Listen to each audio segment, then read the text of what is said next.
Hi everybody, TJ Mac Vintage Cards and Nostalgia here, and in today's video I'm going to start off with a video response to the channel Decon, and the content creator is Doug, and Doug's channel is predominantly vintage baseball cards with some modern. He's also done a video where he's showing off some of his Jesse Owens cards, and what I like about Doug's channel is he is very into the cards that he acquires. He just doesn't accumulate and add cards. He really connects with those cards. He speaks about them in his videos, tells why he acquired them. Could be the beauty of the card, could be the Hall of Fame player that's depicted on it. Just different reasons that he gives.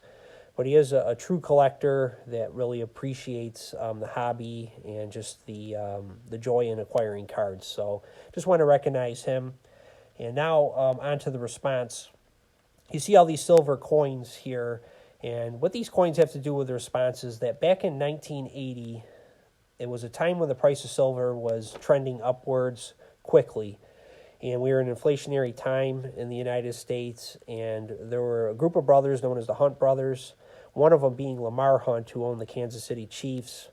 He didn't play as much of a role in it as the other two brothers, but what they tried doing was basically cornering the silver market. And what they did is just bought up all kinds of silver, and at one point at its peak, they owned a third of all the silver in the world that wasn't held by governments. So that's a pretty significant impact that they had at that time. And by doing that, they drove the price up to over $49 an ounce at some point in 1980 at its peak. And if you index that for inflation, that's well over $100 an ounce today. And just to put it in perspective, the price of silver per an ounce right now is about $19.80 an ounce. So at that time, my oldest brother, had a bar of silver. It was a 12-ounce bar that my father gave him, and they were talking about selling it because the prices were really quite high at that time compared to when they bought it.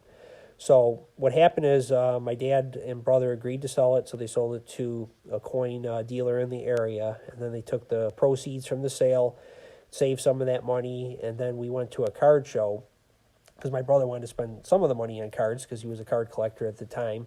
And it was the first card show I ever went to. I was about 6 years old. I got into the hobby in 79 with 79 Topps football, and then I collected all four sports in 1980, but I didn't know a lot about the players at that time of the past. So it was really cool going in there and seeing a lot of these vintage cards from the era, let alone adding a couple to my brother's collection where I got to see them at home as well. So I'm going to show these two cards off today that he bought that day. The first card was this 1971 Topps Hank Aaron. This, of course, is not the original card, but I did add it to my collection when I got back into the hobby in 2000. During that first year back, I wanted to add this card because of that special connection from that day at the card show. So he probably paid, I don't know, $5 or $6 for this card back then. And to me, it was a vintage card because even though it was 1980, I was only 6 years old, and 1971 seemed very far in the past to me at that time. But when I looked at it, I just fell in love with the card. It's just a beautiful image of a smiling Hank Aaron. I did not know a lot about him. I know he broke the home run record, but didn't know truly how great a player he was. But I also like the 71 Topps set as well. The black borders just really drew me in. So it's a set that I love to this day and one that I do like to acquire cards from time to time. But what was really cool about this is that when he brought the card home, it was just, there for us to enjoy and just have in our possession. So just great memories there, and one that he had pretty much all throughout his childhood. I don't know where the card went in later life, but it was one that was always around and brings back special memories. Second card was this 1959 Topps Whitey Ford. This is my favorite looking Whitey Ford card. Some of that's the memories, but it's also a beautiful looking card. I do like that it has, the bright red around the picture, and I love that Yankees logo. I've mentioned that before, with the top hat that's red, white, and blue, with the Yankee script below it, encircled by a baseball. Just a beautiful card. And what's really cool about the Whitey Ford card here is it just has that vintage feel when you look at that photo. It's not a real vibrant photo. It's kind of got a gray look to it. Almost looks a little black and white, but, of course it's a color photo. But there you see Whitey in his pitching pose there with Yankee Stadium behind him. just a nice vintage image. And even the name Whitey itself, I didn't know a lot about him either, but the name Whitey Ford was such a cool sounding name back then. And as I learned more about him, I appreciated him as a pitcher, and especially as a big game pitcher over the years. So it's another card I connected with, and these two are ones that I do like to display in my card room and just have those special memories for me.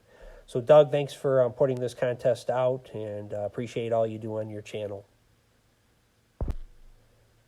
Back in August, I did a video highlighting a display that I was putting together showing my father-in-law's favorite player, my dad's favorite player, and my favorite player. So my father-in-law's favorite player was Al Rosen, so I have the 1955 Sports Illustrated and a 51 Bowman Al Rosen on display.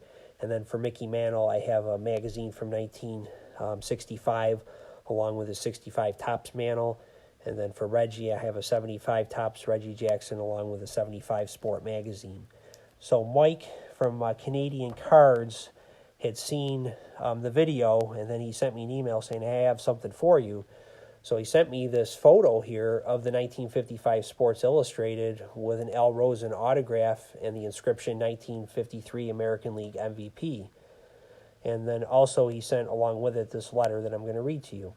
It says, hi, Terry, hope all is well. I watched your video from August 5th, and when you showed the cover of Al Flip Rosen, your father-in-law's favorite player, I knew the autograph that I had needed to be in your collection.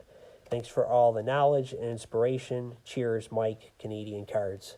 So I want to thank you, Mike. This picture with the autograph fits right into the display. I've added it to it, and I just want to show a picture of the three items together now. So here we have the magazine, original from 1955, the card from 1951 Bowman, and then below that, the picture of the 1955 magazine with the autograph. What a great looking display this is. I've added it to my card room, and then when I see this, Mike, I'm going to think of you and your generosity. So thanks so much, my friend, and look forward to connecting with you soon. And lastly today, I want to show off two new cards I've added to my collection. And this is going with my 1968 Year of the Pitcher theme that I'm putting together. And in this theme, I have cards, either the rookie card of the player, if it's a single player rookie card and not a multiplayer rookie card, or the first single player card of that player. So in the case of these here, the 1965 Topps Mel Stoudemire is his true rookie card. And you see it here in a grade 7. Just very happy with this pickup. I've been looking for one for a while, just the right one to add, and I found one at a great price back in August that I got off of eBay. And then next to him is the Tommy John. This is his second year card because his 64 Topps is a multiplayer card. And here you can see he's got his Indians jersey on, but he's with the White Sox according to the card at this time. So you see the White Sox flag there on the card, but it is his Indians uniform. The Tommy John cards are so cheap right now. I think he is eventually going to get in the Hall of Fame. That's what I believe anyway. And I think I got this card for like $13. I think it's a steal considering the caliber of pitcher he was. And again, talking about prices just to make a point if you are interested in these kinds of cards. The Mel Stoudemire is not a Hall of Famer. Likely will never get in the Hall of Fame. He pitched from 1964 to 1974. So he didn't pitch a long time, but he finished with a sub-3 ERA in his career. And over a 9-year stretch from 1965 to 1973, only Bob Gibson with 166 wins, Gaylord Perry with 161, Mickey Lolich with 156, or Lolich, I'm sorry, with 156, and Juan Marichal with 155, had more wins than Mel Stoudemire at that time. I think he had 149 wins. But it was the 1968 season is the reason why I picked up his card here, because in 1968, Stoudemire was 26 years old. He won 21 games and had a 2.45 ERA that year. So one of those fantastic pitchers from that season. And then next to him, you have Tommy John, who won 288 games in his career. He's got the third most wins of any pitcher not in the Hall of Fame. First is Roger Clemens at 354. And then you have a 19th century pitcher, Bobby Matthews, who has 297 wins. But he's the third most all time. He's, of course, known for the Tommy John surgery that he had back in 1974, I believe it was. And he's somebody I think that should get in the Hall of Fame at some point, especially if Jim Cott got in. I think John's certainly the caliber of pitcher that Jim Cott was, in my view. And he also played on 3 teams that went to the World Series with the Dodgers. But it was his 1968 season, again, that I'm picking this card up for. He made the All-Star team that year and finished with a 10-5 record and a 1.98 ERA, which was 6th in baseball that season. So a great year had by him as well. So now I'm going to show the backs of these 2 cards very quickly. And then I'm going to show you all the cards together. So there's the Stoudemire and the Tommy John. So here are the 12 cards that I have so far in this group depicting the great seasons had during the year of the pitcher, 1968. So what I love about collecting is the themes and just displaying them in my card room. So you can just see here just these beautiful cards all together. I may be done with this project. I might add a couple more cards to it that I am sort of looking for. But if I stopped it right now, I'd be happy because I do have 12 of the best pitchers, I think, from that year. The only ones I might look at adding is the Dave McNally, and then I'm going to probably put my Dean Chance in this one as well because he was one of the strikeout leaders that year. So here it is, and I appreciate everybody watching, and have a great weekend.